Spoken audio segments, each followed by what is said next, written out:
Hello and welcome to another episode of I Will Hold Space for Your Darkness, a first responder mental health podcast. I'm your host, Erin James. And today I just want to jump on really quickly. I know last week's episode was typically a little bit longer than I choose to put out. That was the episode with Josh Bailey. And I wanted to keep that episode together because I felt that it was important for Josh's overall story to be told in sort of one sitting. And for anyone who has listened to multiple episodes, I make those choices as, I guess, with each episode and as I go along. So, I know I've split previous episodes up into separate ones, most recently with Matt Pitcher and previously with Travis and stuff like that. That's normally when I feel like there's been a particular point in the story where it's this is a good halfway mark. And with Josh's, I just kind of felt it flowed a little better just having it as one full episode together. So yeah, today still just living my exposure therapy life and learning to feel more comfortable jumping on here on my own. So if you're listening, I appreciate it. And yeah, bear with me, I guess. I guess sort of while I was just talking about Josh's episode, I want to, I guess offer some, let you guys know some of the feedback that I've been getting. So got some lovely feedback about Josh's episode. He had people reach out to him.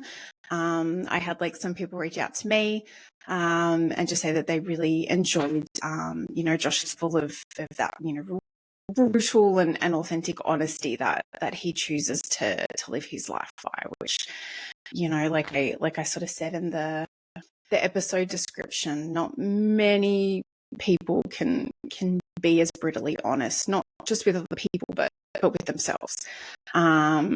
So yeah, I had some feedback from a new friend who has sort of started listening, and I think, and maybe I should have said it at the beginning of the episode, I guess when two Australians get talking and we get rolling,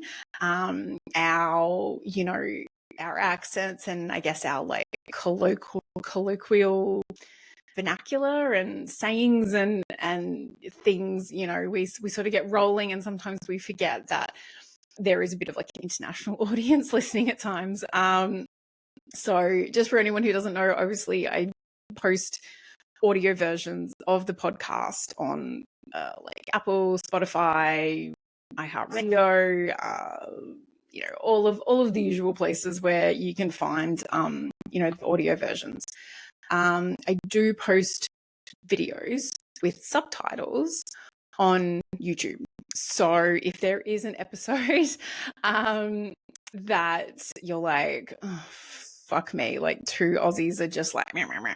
And you're kind of missing the forest through the trees a little bit, and aren't understanding anything that we're saying, welcome to watch on YouTube. And I part of the editing process. I don't edit these episodes a lot unless someone has requested, or I said a name or I said something I don't really know if that was the right thing to do. Do you mind if we kind of just take that out? I'm always yeah, cool, no dramas. Honestly, the main editing I do is because I don't know whether Riverside is an American company or not, but it tends not to like my accent a hell of a lot. So what I say and what the automatically generated captions think that I say is often kind of far apart. So most of the editing I do is actually just editing the captions, just so yeah, you guys know what's being said. So yeah, if you have any dramas, please, you can jump on over if sometimes, my accent or the accent of anyone I'm speaking to gets a little thick, because it does when I go home, it does when I speak to other Australians. So, I personally think it's charming, but not everyone is going to. And alternatively, if we make a reference, if we say something, and you're like, I have no idea what that means, message me, like DM me on Instagram, email me, text me, like whatever, and just be like, what the fuck does that mean?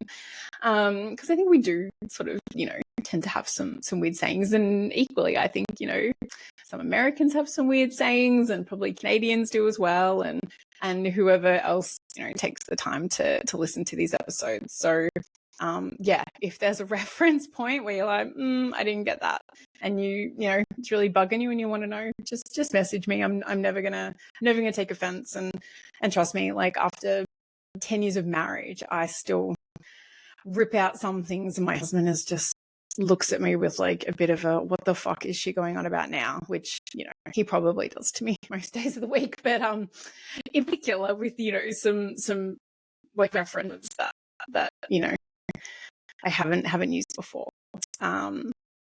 But yeah, besides that, had some really, really lovely feedback about Josh's episode, and I guess he also kind of had some feedback about maybe some of the things he said about a previous organization that he used to work for.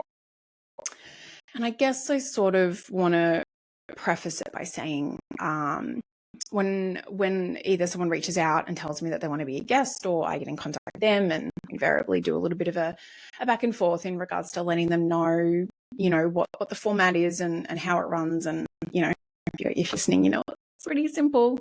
But something I like to say to people is that even though it's my podcast, it's your episode. So you say what you're, most comfortable saying, and it's your experience. It's your history. It's your truth. And whether it's Josh or whether it's anyone else in any of their episodes, no one, I don't really feel like anyone comes on here with any kind of like agenda other than just wanting to, share any kind of mental health challenges that they've had, or any of their first responder experience or veteran, military experience, and kind of just wanting to share it so people know that they're not alone. And that's kind of, I guess the main reason behind this podcast. But, whoever comes on and whatever they say, whether someone's, experience has been bad or indifferent, it's still their experience. And it's their truth, and it's their struggle, their triumph, their,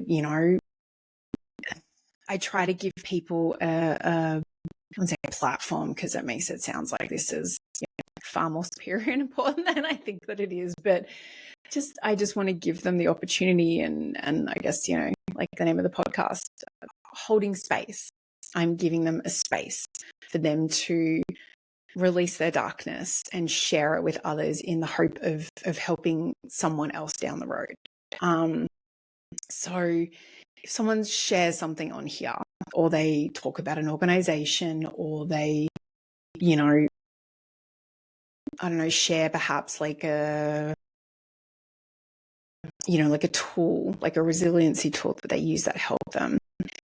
If that's not your truth, and that's not your experience, and that's not your opinion, that's cool.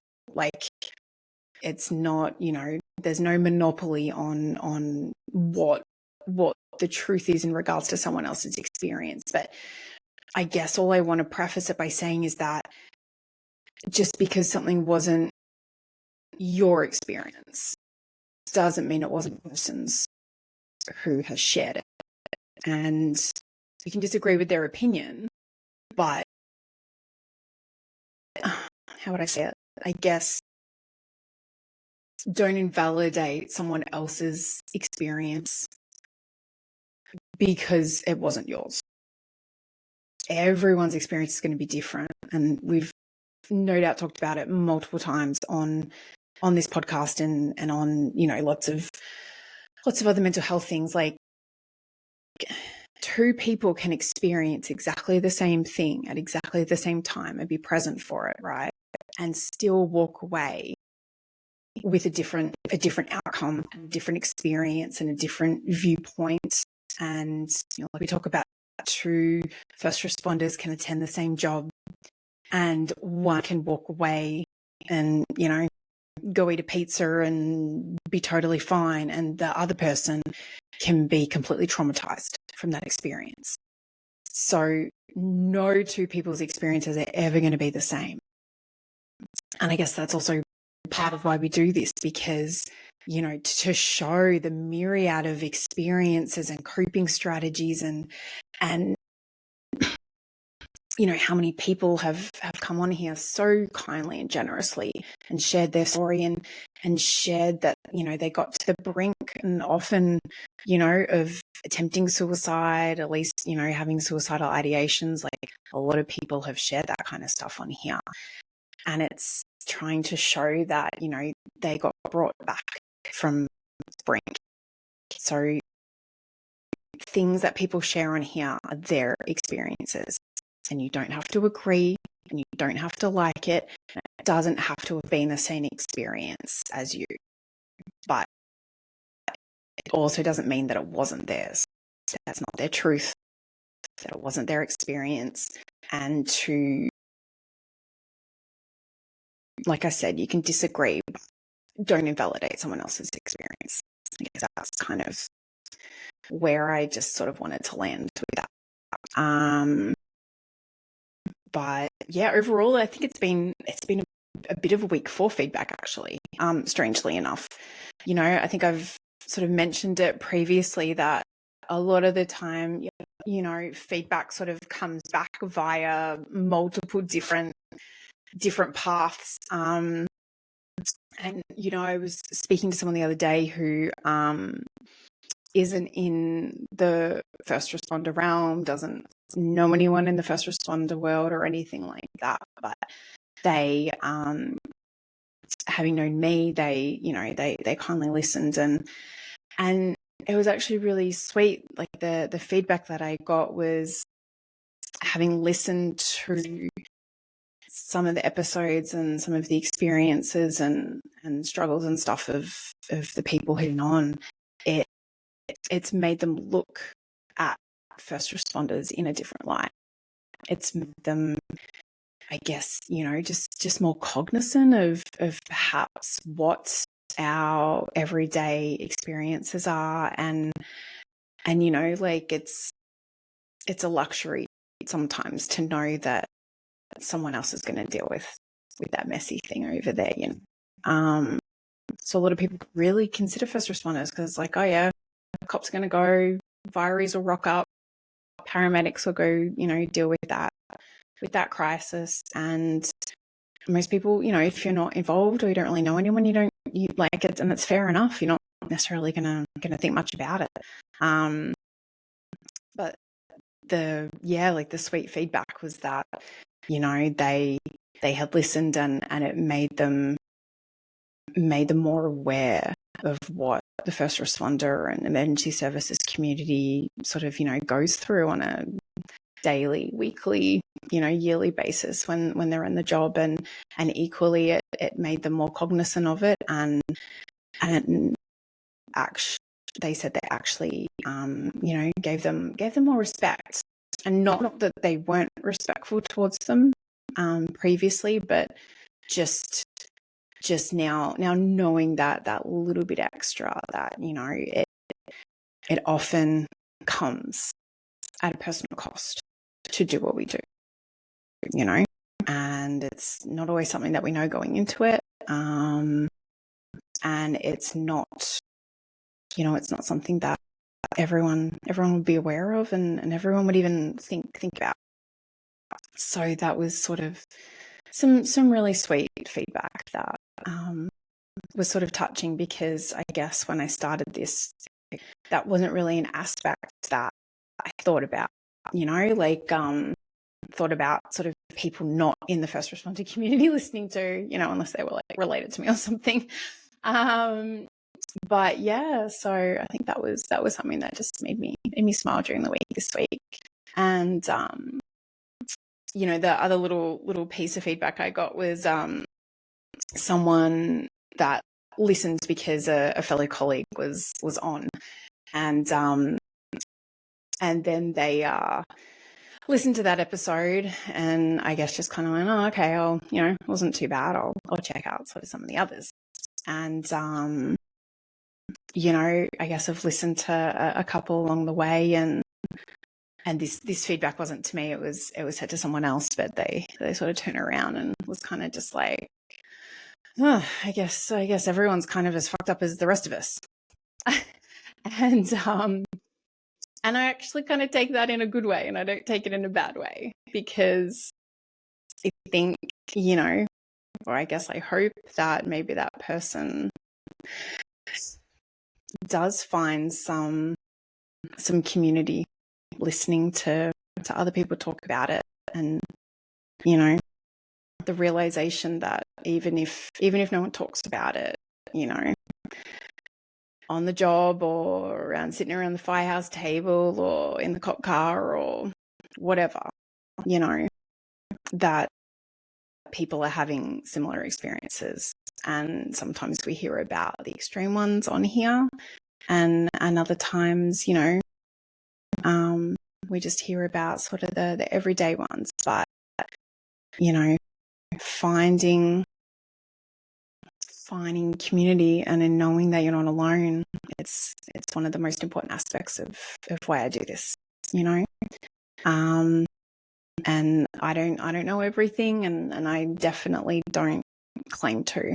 I'm learning along with everyone else, and this is something I do because I find joy in it.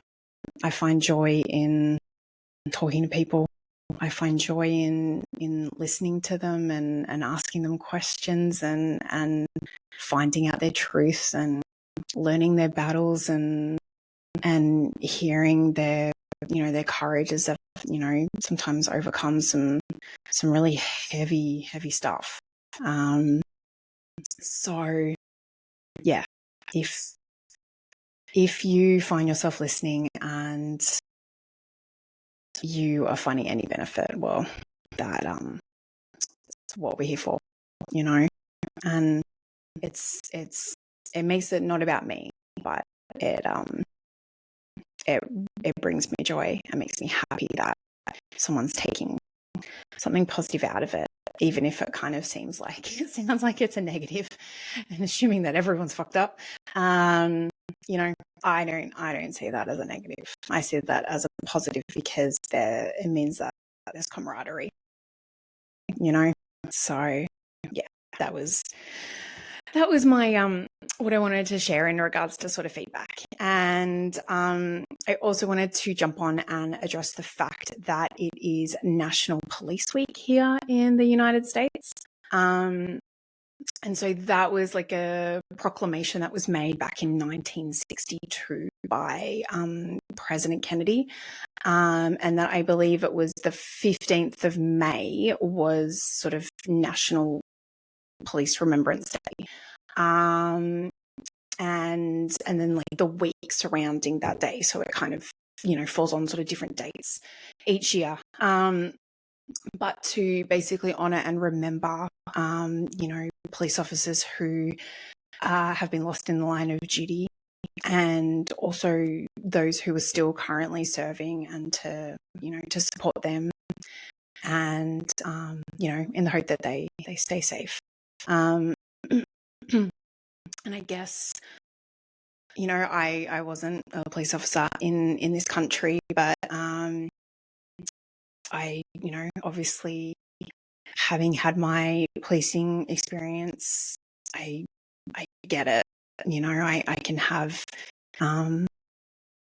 insight and understanding and compassion and empathy for, you know, everything that they do, because it's like I did an Instagram post like today about it, but it's a tough gig. Being a cop is a tough gig, you know, like we're one of the only first responders, that people will hate you when they've never met you and never interacted with you simply for the job that you do and the uniform that you wear. And even though, generally we're just out there trying to do the right thing and trying to help people and, make sure that there's some kind of civility left in society. As I said, like in a previous episode I did a few weeks ago, like it's been a tough start to the year for police in this country. And even since that episode, there's been more police officers in America lost in the line of duty. And I, rightly or wrongly, and like I said again, you can always feel free to disagree with me. But I choose to see losses to suicide just as important and, basically on par with dying in the line of duty, because more often than not, that culmination of psychological pain, has often had a lot to do with it. So I wanted to, come on here and acknowledge that it is National Police Week and that I respect, what the officers do in this country. I know that there are a lot of, opinions and conjecture and all that kind of thing about policing in America. And I'm not here to speak on that because I haven't been an officer in America. And I guess kind of the one thing I can say is that there's bad apples in every organization, every community, every situation. There's always going to be like a couple of people who don't do the right thing, and then they, make a bad name for the rest of them. So there were, bad, shitty apples in the police force that I used to work for. And equally, there are some, here over in the United States. But I think it is important to respect and support people who put in that uniform every day and go out and try to do the right thing and, keep people safe. So that's my opinion on it. And I just wanted to, acknowledge that today. So I did an Instagram post because I think, equally because it's been a really challenging start and there have been a lot of losses in the line of duty. There was something posted online that I saw that, a lot in the first responder mental health community. It was, post some photos of you in uniform, whether you are current or former. And so I posted a couple of photos. I don't really actually have a lot of me as a cop, minus my graduation day. You just sort of don't really take a lot of photos of yourself in uniform. So I only have a couple, and definitely sort of not a lot from my detective days. But I threw a couple out there, and they're ones I've shared before. But just that solidarity piece, because it's a tough fucking job. And if you continue to do it, especially today and especially in this country, you have my support and you have my respect. So that's where I am with that. Equally, I wanted to mention the fact that I'm still ongoing with the Overwatchers Collective 50 miles to Memorial Day challenge. And I posted about it yesterday, and I can't remember the exact figures, and that's going to annoy me now. So maybe I'll quickly look them up. But I have been, adding to adding to, here we go. Adding to the little calendar that came along with the challenge. So anyone who doesn't sort of know what it is, the Overwatch Collective is an organization that I am affiliated with and I'm a resource for, and they fund therapy for first responders and military veterans. They're a 501c3, so they do it all through donations. So from the 1st of May, they're doing a challenge, challenging people to get 50 miles done, before or up into and including Memorial Day, and just a way to raise donations, raise attention, all that kind of thing. So I've been participating in that.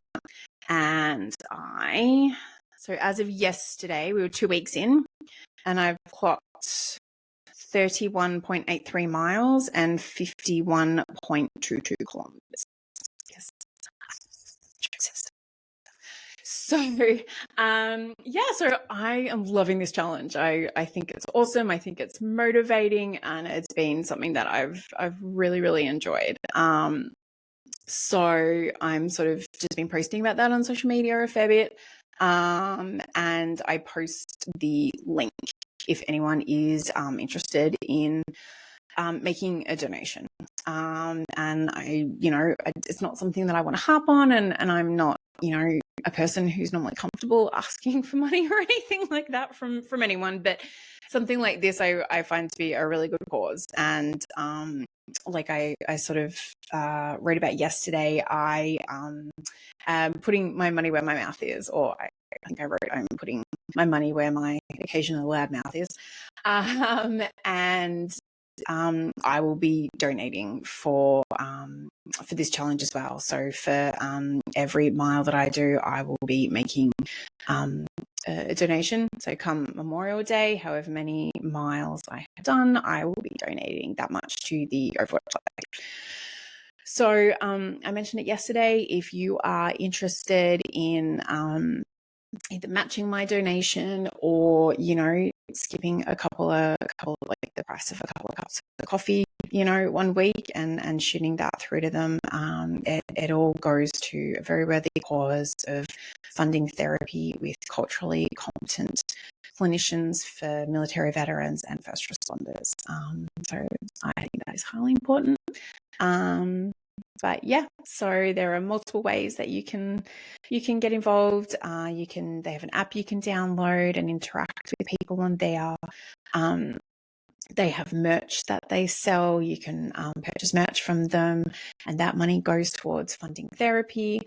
You can make the donation. There's so many different aspects to be able to support the Overwatch Collective. So this is the way that I'm doing it right now. And yeah, if you would like to participate, please feel free making a donation, or if you have any questions, reach out to them or reach out to me.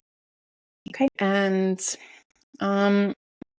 one last thing that I sort of wanted to talk about, because I thought it might be a little bit fun, and not sure if it's the platform for it, but in the vein of it's my party and I'll cry if I want to, it's my podcast, so I'll talk about whatever the fuck I want to on here, I guess.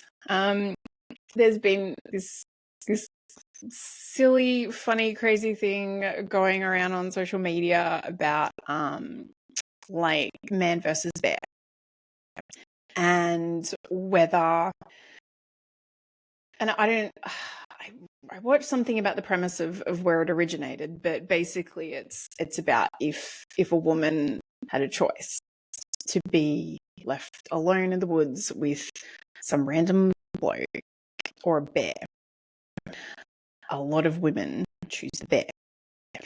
And it has spread like all over social media. So, you can't sort of jump on there these days without seeing a little bit about it. And it's led to some hurt feelings from some of the men out there. And some incredibly butthurt reactions to women collectively choosing the bear. And that has led to some wonderful entertainment for women as a collective as well, because a lot of the people who were getting really butthurt about it seem to kind of miss the point behind it. And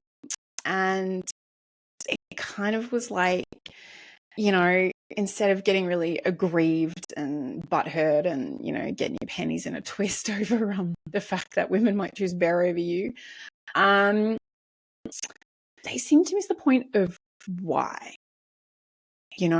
Like, instead of taking a minute and going, why would all of these women choose to be alone in the woods with a bear than a man?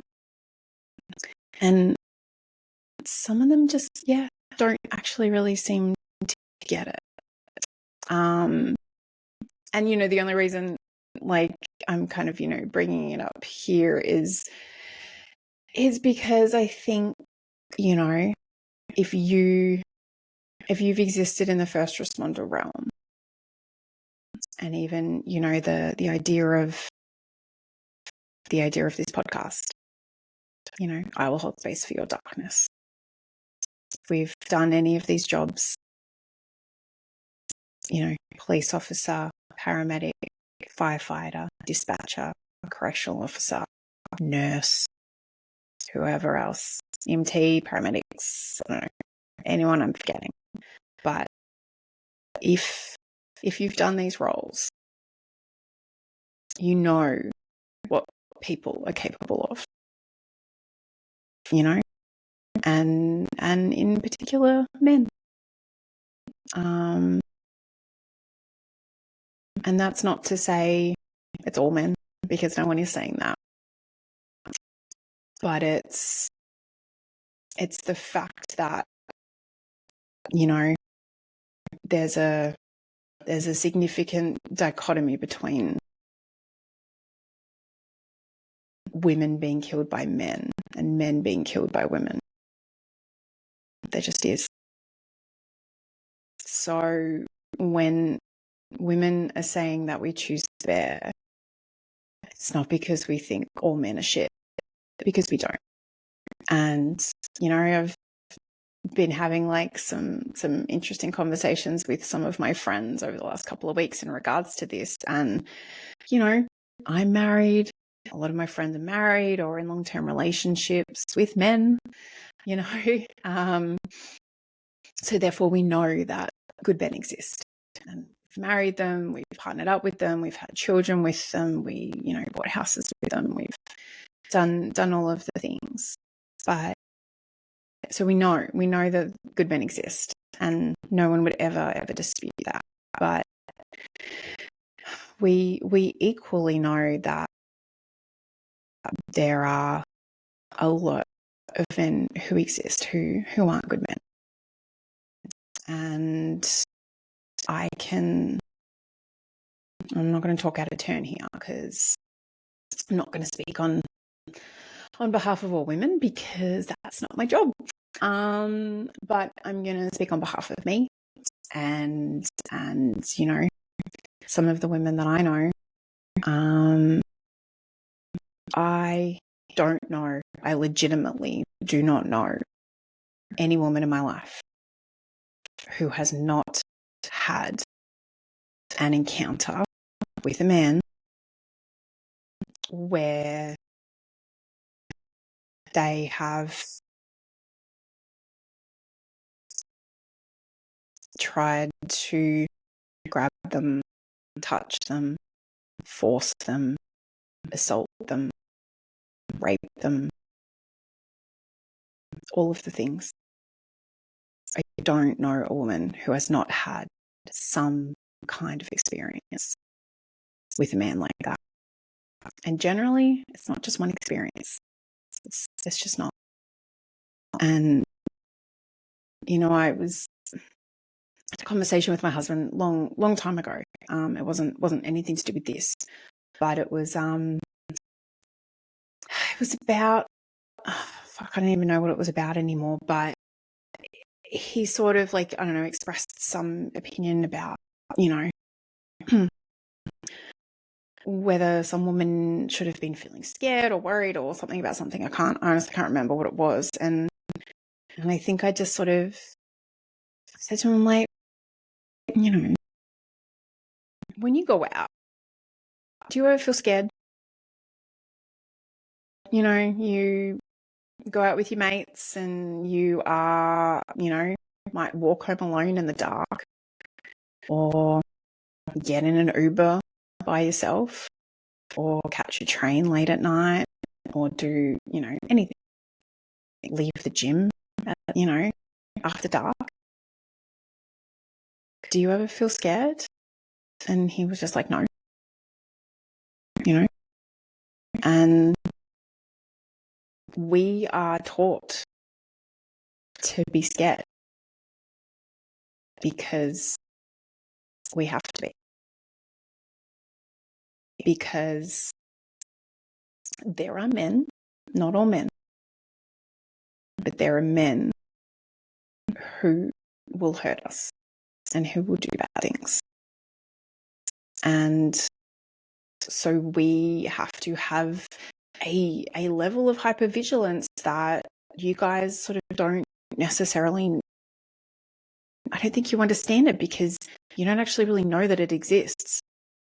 You know, I distinctly remember being about 6 or 7 years old, and there was a serial rapist, and his name in the media was Mr. Cruel, and he kidnapped girls and held them for days and raped them. And then there was the death of a little girl by the name of Cherie Beasley when I was little. And she was 6 years old, I think, riding her bike to, you know, the local milk bar and got snatched and killed. So I distinctly remember from the age of 7 having to be taught not to go out and play on my own, to, you know, be watchful of cars in case someone tries to pull you into the car, and all of those kind of things that you know, lead you to a life of, you know, as a woman, always sort of seemingly being that little bit hypervigilant and trying to be aware of your surroundings, and obviously being a cop, you know, intensified that kind of thing. But it's you know, it's fucking exhausting because of like the sheer fact that we know that it's not all of you, but it's some. And the not knowing is the hard part, you know, because equally we've all, you know, might have known men who seem to be good and seem to be nice and seem to be friendly, and then, you know, you say that you're not interested or reject them or anything, and they turn. And that is scary, you know. And I think it's also kind of boils down to, you know, when a guy attacks a girl, sexual assault or rape, anything like that. And there's, you know, there's been lots of sort of cases that really like hit the zeitgeist about, you know, and really like divided people. But it always, you know, the questions that get asked are always, what was she doing? What was she wearing? Oh, she was like walking alone at night. How irresponsible. You know, did she lead him on? Oh, she got like so intoxicated that she passed out. Oh, she put herself in a vulnerable situation then, didn't she? And why isn't the question, why the fuck did he hurt her? Because that's the only question that needs to get asked. All of this projection onto what she was doing and how she was behaving and what she was wearing and how much she'd had to drink and, you know, alone after dark with earphones in. Well, fuck me. What was he doing to make him think that he had the right to touch her and to violate her? That's the fucking question. None of the other things matter. Because no one asks for that. And it makes me, you know, and I probably sound a little ranty. And, you know, I won't apologize for it because this frustrates the fuck out of me. Because I have, you know, equally had my own experiences. And it fucking sucks, you know, and it's something that you have to live with for the rest of your life. And, you know, you want to talk about that it's not all men, and I know that's not all men, but, you know, I had shall we say, experiences and things happen that, you know, were perpetrated by colleagues of mine in the police force. And so we know that it's not all men, but it's fucking some of them.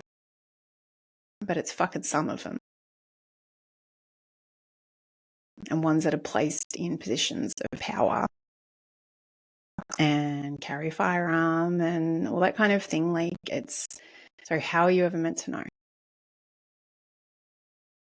And that is why a lot of women would choose to take their chances with the bear, because the bear's not going to pretend to be something that it's not, you know? And it makes me think about, I watched it and I honestly don't remember where it's from, so I'm not trying to credit it, you know, take credit and saying that I came up with it, because I definitely didn't. But I was watching something and someone was up talking about it and talking about the differences between men and women and all that kind of thing. And it was, you know, everyone who's ever been in relationships, like we've all had heartbreak. You know, we've all been lied to at some point. Most of us have been cheated on. You know, you kind of lose count of how many guys will tell you about their crazy ex-girlfriend, and just as many women, you know, have stories of their crazy ex-boyfriend or crazy ex-husband or anything like that. And, you know, I could give a few people a run for their money with some of my crazy ex stories, but, you know, we'll save that for another podcast. But it's I'm not talking about the general sort of things that, you know, we all hurt each other. We can all break each other's hearts. That's part of taking a risk on love and opening yourself up to someone. But, you know, the thing that I watched, they were talking about the fact that, you know, at its core, men are scared that a woman will laugh at them. You know, that like they will try to have a crack or try to engage or something like that, and a woman will laugh and reject them. And you know, I can understand that. Like I would be fearful of rejection and being laughed at and everything too. But at the end of it, you're scared of being laughed at. Women are scared that you'll kill us. That's it. That's the difference.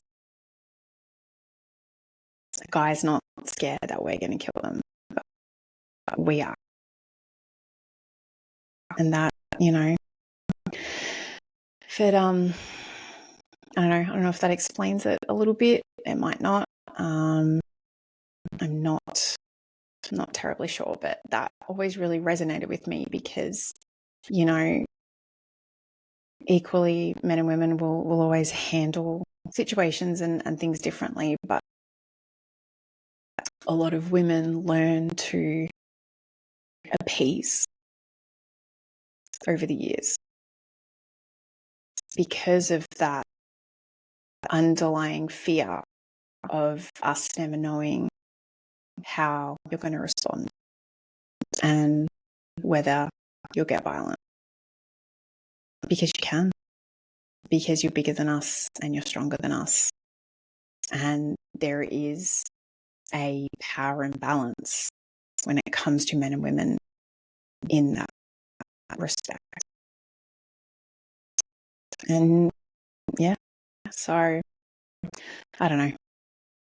I just I wanted to sort of jump on and talk about it because it's been out there in the zeitgeist, and I thought it was interesting because, and you know, equally, like, yeah, if you have an opinion, you want to share it with me, send it my way. I feel like many in the first responder community have seen, you know, seen some of the shit that all people are capable of, but in particular, seen some of the violence and the brutality that men are capable of. And I was wondering if it gave them a little bit of different perspective as to why they might, as in why women choose to.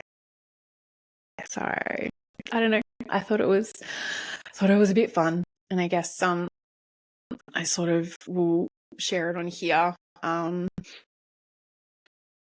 because why not? Because like I said, it's my podcast and I can do what I want.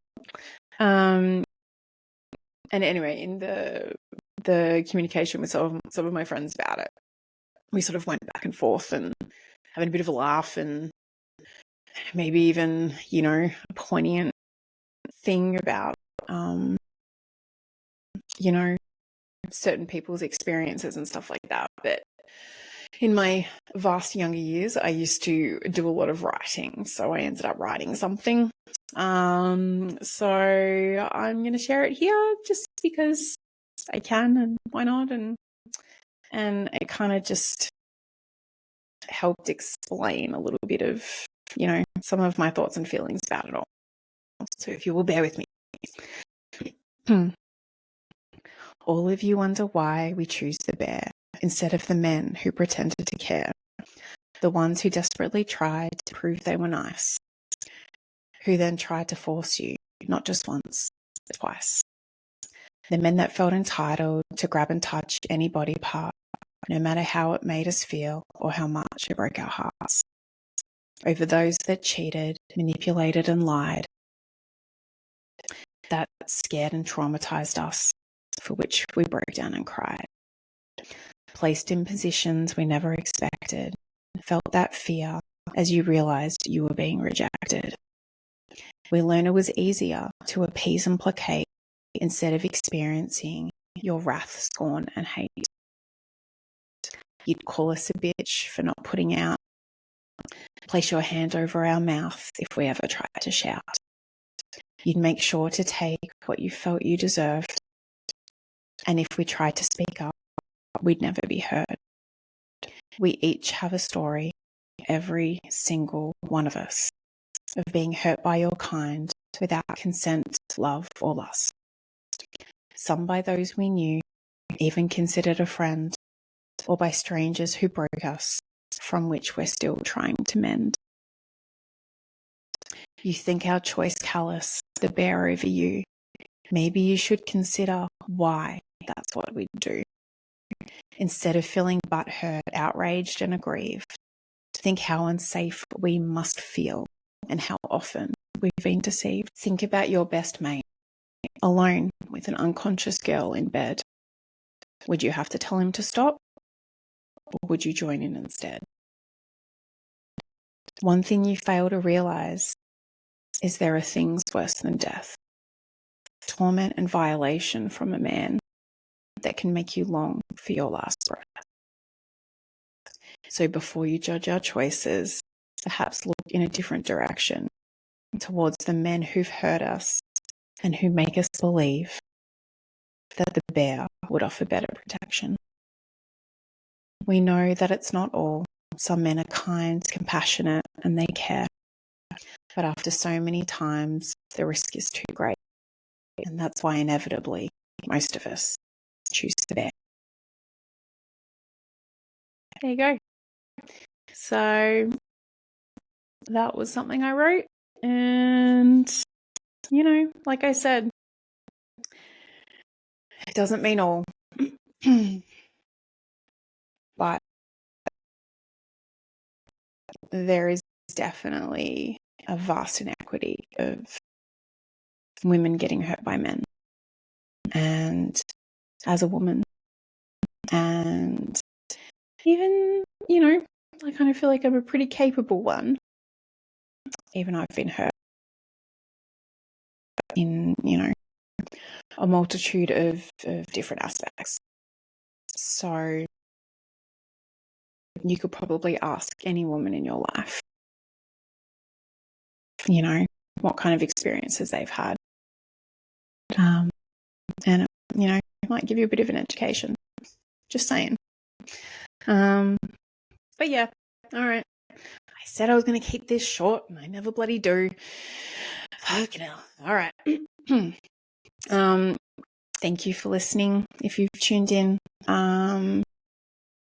you know, probably a little bit of a different vibe on this one, and I really didn't mean to bring it down. But you know, it's kind of something silly and crazy and funny that's permeated social media over the last few weeks, but it, you know, at its core comes from something important, and that, you know, women are choosing a wild animal over some men. Maybe you got to think about some of the men that we have had to interact with and have enjoyed experiences with. And it might just change your thinking. I don't know. Just putting it out there, I guess. All right. I am going to wrap it up. Thank you for your time. And yeah, I look forward to sharing another conversation with you next week with some other guests. Okay. So this has been I Will Hold Space for Your Darkness. I've been your host, Erin Jane. Maybe a little more ranty than I normally am at times today. Thanks for listening. And as always, let me listen in a way you've never been hurt. Cheers.